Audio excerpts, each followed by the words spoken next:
하나님께서 오늘 우리에게 주시는 말씀은 누가복음 15장 11절에서 24절까지 말씀입니다. 신약성경 121쪽에 있습니다. 또 이르시되 어떤 사람에게 두 아들이 있는데 그 둘째가 아버지에게 말하되 아버지여 재산 중에서 내게 돌아올 분깃을 내게 주소서 하는지라.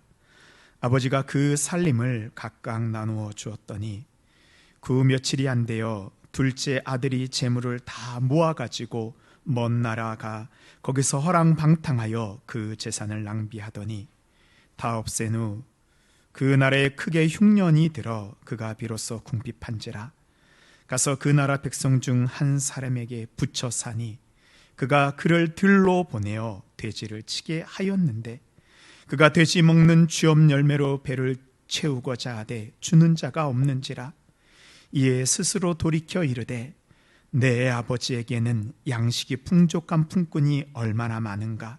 나는 여기서 주려 죽는구나. 내가 일어나 아버지께 가서 이르기를 아버지, 내가 하늘과 아버지께 죄를 지었사오니 지금부터는 아버지의 아들이라 일컬음을 감당하지 못하겠나이다. 나를 품꾼의 하나로 보소서 하리라 하고 이에 일어나서 아버지께로 돌아가니라.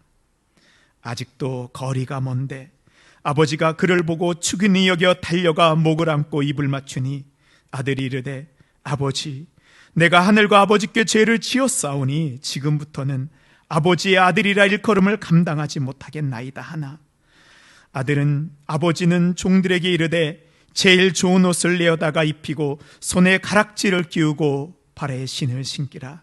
그리고 살찐 송아지를 끌어다가 잡으라. 우리가 먹고 즐기자. 이 내 아들은 죽었다가 다시 살아났으며 내가 잃었도다 다시 얻었노라 하니 그들이 즐거워하더라. 아멘. 이것은 하나님의 말씀입니다. 오늘은 맥주 감사 주일입니다. 우리가 맥주 감사 주일 때 맥은요, 보리맥과 추수할 때 그 추수를 써서 보리를 추수하고 감사하는 절기가 맥주 감사 주일입니다. 당시 사람들의 주식은 보리와 밀이었습니다. 이스라엘 백성들은 작년에 거두었던 곡식이 다 떨어져 갈 때 여름에 추수하는 첫 곡식인 그 보리는 그 어떤 것보다 소중한 생명의 양식이 되었습니다. 출애굽기 23장에 보면요, 맥주절을 지키라. 이는 내가 수고하여 밭에 뿌린 것의 첫 열매를 거둠이니라. 소중한 첫 양식인 보리를 추수하고 이것을 거두게 하신 하나님께 감사하는 절기가 바로 맥주 감사주일입니다. 하나님께서는 첫 번째 거두는 곡식을 통해서 우리의 생명이 하나님 손에 달려 있음을 우리로 알게 하시고 매년 이것을 감사하고 지키게 하셨습니다. 하나님께서는 2023년 지난 6개월 동안 우리와 함께 하시고 우리를 지켜주셨습니다. 우리가 주님께 감사하는 마음으로 오늘 맥주 감사 주일을 지키고 또한 우리 삶에 생명의 열매를 맺게 해주시는 하나님의 은혜에 감사하는 시간이 되시기를 바랍니다. 아멘. 지난주에 우리는 말씀에서 집을 떠난 탕자의 모습을 살펴보았습니다. 오늘은 말씀을 통해서 그 잃어버린 아들을 기다리는 아버지의 모습 속에서 하나님 아버지를 만나는 그런 시간이 되도록 하겠습니다. 그래서 오늘 말씀에 제가 부제를 하나 더 정해봤어요. 귀향, 아들을 기다리는 아버지라고 한번 정해봤습니다. 아버지에게 두 아들이 있었습니다. 그 중에서 둘째 아들이 자신이 아버지에게 물려받은 모든 살림을 다 팔아가지고 먼 나라에 가서 허랑방탕하게 사용합니다. 가진 것이 다 없어지자 주변에 아들을 따랐던 사람들이 모두 다 떨어졌습니다. 아들은 먹고 살기 위해서 다른 사람의 종으로 들어가 모두가 부정하게 여기는 돼지치는 일을 하게 됩니다. 마침 그곳에 큰 흉년이 들어 먹을 것이 없게 되자 이 아들은 돼지가 먹는 돼지 모이인 쥐업 열매로 줄임배를 채우고자 하지만 그것마저도 주는 이가 없어 굶어 죽게 되었습니다. 자신의 인생이 바닥에 떨어졌을 때 아들은 비로소 아버지가 떠오릅니다. 그동안 아버지에게 붙여 살았을 때 아버지의 것이 내 것이었고 아버지의 집에서 모든 것이 풍족했습니다. 그러나 이제 아버지와 떨어져 세상에 붙여 살게 되니 아들의 인생이 비참해집니다. 첫 번째로 인생의 문제를 만나면 하나님께로 돌아오십시오. 오늘 읽은 말씀 16절입니다. 그가 돼지 먹는 쥐업 열매로 배를 채우고다 하되 주는 자가 없는지라. 아들은 자신의 힘으로 풀 수 없는 인생의 문제를 만났습니다. 그러나 그것이 그의 인생의 전환점이 되었습니다. 그는 집이 생각났습니다. 아버지가 계신 집이 생각났습니다. 아들은 아버지께로 돌아가기로 합니다. 하지만 그가 저지른 죄가 너무 컸습니다. 아버지의 생명 같은 살림을 다 탕진하였습니다. 아들은 집을 떠날 때 다시는 집에 돌아오지 않으리라는 마음으로 집을 떠났습니다. 주위 사람들에게 잘난 척하고 큰 소리치고 떠났습니다. 아버지의 얼굴도 형의 얼굴도 고향 사람들의 얼굴도 다 떠올랐습니다. 자존심 때문에 그냥 죽어버리고 싶었습니다. 그러나 죽을 것 같은 비참한 상황에 처해보니 죽을 수가 없습니다. 다시 살고 싶었습니다. 그는 아버지께로 돌아가기로 결심합니다. 그가 살 수 있는 유일한 길은 아버지께로 돌아가는 것입니다. 18절 19절 말씀입니다.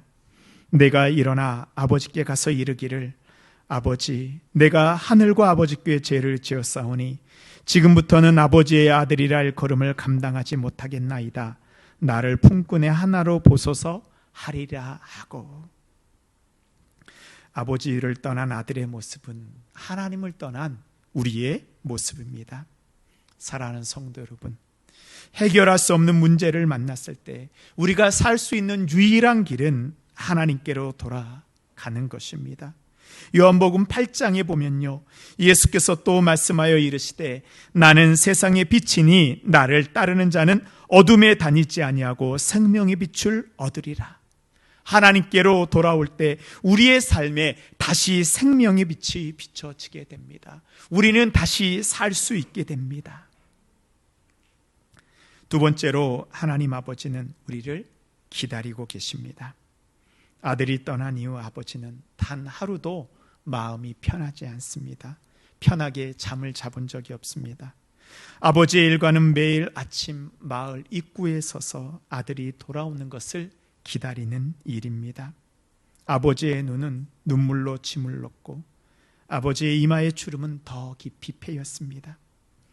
아들이 집으로 돌아옵니다. 먼 나라에서 돼지를 치던 아들은 좋은 옷을 입었으니 만무합니다. 누더기 같은 옷을 입고 씻지 못하여 아무도 알아보지 못하는 비참한 몰골로 집에 돌아옵니다. 아들을 돌아오기를 바라는 마음으로 길을 바라보던 아버지는 멀리 보이는 아들을 단번에 알아봅니다. 아무도 알아보지 못한 그 아들을 아버지는 알아봅니다. 그리고 달려가 그의 목을 안고 입을 맞추며 아들을 끌어안습니다. 20절 말씀입니다. 아직도 거리가 먼데 아버지가 그를 보고 측은히 여겨 달려가 목을 안고 입을 맞추니, 이 이스라엘에서 목을 안고 입을 맞추는 행위는 그냥 인사가 아니고요, 잘못을 용서해주는, 죄를 용서해주는 행동입니다. 예전에 야곱이 형 에서를 만나 용서를 빌 때요, 에서는 야곱의 목을 안고 입을 맞추며 용서해 줍니다. 이제 아들은 아버지를 만나면 하려고 했던, 준비했던 말을 합니다. 아들이 이르되 아버지 내가 하늘과 아버지께 죄를 지었사오니 지금부터는 아버지의 아들이라 일컬음을 감당하지 못하겠나이다 하나. 그리고 이제 아들은 준비했던 두 번째 말을 하려고 합니다. 아버지 저를 아들이 아니고 품꾼의 하나로 여겨주소서, 이 말을 하려고 하는데요, 아버지는 아들의 말을 듣지 않습니다. 그 아들을 품에 안고 아무 말도 필요 없다고 합니다.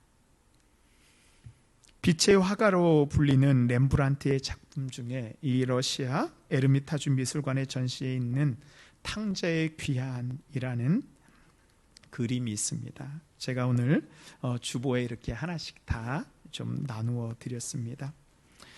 렘브란트는 당시에 가장 유명한 화가였습니다. 귀족들과 왕후 장상들이 모두들 화려하고 멋진 그의 그림을 사고 싶어 했습니다. 근데 렘브란트가요, 시간이 지나면서 사람들의 화려함을 그리는 것이 아니고요, 그 사람들의 본래의 모습을 보고 그것을 그리기 시작합니다. 사람들이 원하는 화려한 모습이 아니고요, 사람 속에 감추어져 있던 어두움이 그의 그림 속에 나타납니다. 그의 그림 속에서 자신들의 감추어진 어두워진 모습을 본 사람들은요, 이제 렘브란트의 그림을 외면합니다. 렘브란트의 그림이 팔리지 않자 물감을 살 돈마저 떨어집니다. 아무도 사지 않는 그의 그림을 평소에 알고 지내던 미술상에 헐값에 팔아 캔버스와 물감을 삽니다. 이제 렘브란트는 자신의 생명을 발라 그림을 그립니다. 그는 잘 나가던 시절 하고 싶은 대로 모든 것을 다하며 살았습니다. 둘째 아들같이 허랑방탕하게 세상에서 살았습니다. 그러나 사랑하는 아내가 죽고 4명의 자녀들 모두 렘브란트보다 먼저 세상을 떠났습니다. 렘브란트의 고통이 깊어질수록 그의 그림에서 더욱 빛과 어두움이 강렬해집니다. 여러분에게 나눠드린 탕자의 귀환은 그의 말년에 그린 작품입니다. 렘브란트는요, 그의 작품 속에 자신을 투영해서 자신의 모습을 그리곤 합니다. 그림의 탕자는 바로 렘브란트 자신의 모습을 닮아 있습니다. 집으로 돌아온 탕자의 머리는 다 빠져 있고 그의 옷은 겉옷은 사라지고 추위를 맞지 못하는 다 해진 부끄러운 속옷입니다. 탕자의 신발 한쪽은 밑창이 다 떨어져 그의 발이 드러나 있고 한쪽은 이미 벗겨져 아들의 거친 발이 보입니다. 예전에 영광스럽던 아들의 모습은 다 사라졌고 부끄러운 탕자의 모습입니다. 장자는 무릎을 꿇고 그의 온몸을 아버지께 기대어 안겨 있습니다. 그의 겉모습은 가장 비참하지만 아버지에게 안겨 있는 그의 아들의 옆모습은 평안해 보입니다. 탕자를 안고 있는 아버지의 한쪽 눈은 눈물로 짓물러 붙어버렸습니다. 그가 읽고 있는 붉은 망토가 그나마 아버지의 높은 주의를 드러내고 있습니다. 아들을 힘껏 안고 있는 아버지의 손을 보면 이 아버지의 두 손이 다르게 그려져 있습니다. 아들을 감싸고 있는 오른손은 부드러운 여인의 손이고 왼손은 힘 있는 남자의 손입니다. 렘브란트는 탕자를 안고 있는 이 아버지의 모습에서 아버지의 어머니의 두 사랑을 다 그리고 있습니다. 아들을 위해서 모든 것을 희생하는 무슨 일이 있어도 다 용서해주는 어머니의 손이 바로 아들의 어깨에 얹어져 있습니다. 2014년 추석 명절이었습니다. 대전에서 목회를 하고 있던 저는 고향 집에 돌아가서 하룻밤을 자고 다시 교회로 가야 됐습니다. 오후에 왔다가 그 다음날 아침에 떠나는 저를 보시면서 어머니께서 저에게 이렇게 말씀을 하셨습니다. 하루만 자고 갈 것을 내가 이렇게 너를 기다렸구나. 아들이 오기를 어머니는 수없이 기다렸습니다. 이 어머니의 사랑 속에 언제나 우리를 기다리고 계시는 하나님의 사랑을 보게 됩니다. 아들의 왼쪽 어깨를 안고 있는 이 남자의 손은 언제든지 아들을 지켜주겠다고 하는 힘 있는 아버지의 모습을 상징합니다. 모든 것을 잃어버린 아들이 다시 넘어지지 않도록 굳게 붙잡고 있습니다. 아버지는 아들이 다시 일어날 수 있도록 아들의 어깨에 힘을 주고 있습니다. 제가 직장을 그만두고 목회를 한다고 할 때 저희 장인어른께서는 당신의 딸 자식이 고생할 것을 알면서도 한 번도 싫다는 내색을 하지 않고 저에게 늘 힘을 주셨습니다. 제가 목회 생활하면서 지칠 때 저희 처갓집에 다녀오면 힘이 났습니다. 하나님은 우리의 고난 가운데서도 넘어지지 않고 우리를 붙잡아 주시는 분입니다. 우리가 다시 일어설 수 있도록 힘을 주시는 분입니다. 사랑하는 성도 여러분, 하나님께서는 어머니의 사랑으로 우리를 감싸고 용서해 주십니다. 아버지의 사랑으로 우리를 굳세게 붙잡고 계십니다. 하나님은 언제나 우리를 안고 계시는 분입니다. 마지막으로 우리는 언제나 하나님의 아들, 하나님의 자녀입니다. 둘째 아들은 두렵고 아버지를 본 면목이 없습니다. 차라리 집에 돌아가는 것보다 죽어버리는 것이 나을지도 모릅니다. 그러나 아들은 그 두려운 마음을 이기고 아버지의 집으로 돌아갔습니다. 아들의 인생에서 가장 잘한 선택이 바로 아버지의 집으로 돌아가는 것입니다. 그의 살 길은 아버지의 집입니다. 우리도 이 아들과 같이 아버지의 집으로 돌아가야 됩니다. 우리의 살 길은 아버지의 집입니다. 이제 아들을 품에 안고 아버지는 큰 소리로 종들을 부릅니다. 22절 말씀입니다. 아버지는 종들에게 이르되 제일 좋은 옷을 내어다가 입히고 손에 가락지를 끼우고 발에 신을 신기라. 그리고 살찐 송아지를 끌어다가 잡으라. 우리가 먹고 즐기자. 아버지는 이 네 가지 명령, 특별히 누가복음에서는 이 네 가지 명령을 동사로 사용했습니다. 아주 긴박하게 쉬지 않고 아버지의 마음을 드러내고 있습니다. 좋은 옷을 내어다가 입히고 손에 가락지를 끼우고 발에 신을 신기고 잔치를 베풀라. 아버지는 이 말을 계속 생각하고 있던 것 같아요. 단숨에 이 네 가지 말을 뱉어냅니다. 아버지는 아들의 모습을 보자마자 아들에게 필요한 것이 무엇인지 알아챕니다. 속옷만 입고 있는 아들에게 옷을 입힙니다. 아버지의 집에서 제일 좋은 옷은 무슨 옷일까요? 아버지의 옷입니다. 아버지의 옷을 아들에게 입힙니다. 따뜻한 아버지의 사랑을 다시 한번 경험합니다. 손에 끼운 가락지는요, 그냥 반지가 아닙니다. 당시의 인장 역할을 하는 아버지의 상속자를 상징하는 반지입니다. 모든 것을 잃어버린 아들에게 다시 상속자의 자격을 허락해 줍니다. 탕자에게 아버지는 다시 아들의 자격을 부여합니다.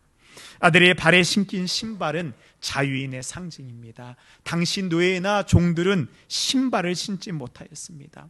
아들이 이방 땅에서 그 신발이 다 해지고 이제 자유인의 상징을 잃어버렸을 때, 아버지의 집에 돌아올 때 다시 신을 시키며 자유를 허락해 줍니다. 산찐 송아지를 잡아 잔치를 베풉니다. 잔치를 통해서 연약한 아들을 다시 세워주고 아들이 돌아온 기쁨을 가족들과 온 사람들과 함께 누리는 것입니다. 24절입니다. 이 내 아들은 죽었다가 다시 살아나시며 내가 잃었다가 다시 얻었노라 하니 그들이 즐거워하니라. 아버지에게 아들이 돌아온 것은 그냥 돌아온 것이 아닙니다. 죽었다가 다시 살아난 것이요, 잃었다가 다시 얻는 기쁨입니다. 이제 아들은 종에서 자녀로 다시 태어납니다. 우리도 하나님을 떠난 아들과 같이 하나님께 받은 모든 것을 잃어버리고 종되었을 때 하나님은 우리를 포기하지 않으셨습니다. 하나님을 떠나 죄인으로 죽을 수밖에 없는 우리를 구원하시기 위해서 당신의 가장 사랑하는 독생자 예수 그리스도를 이 땅에 보내주셨습니다.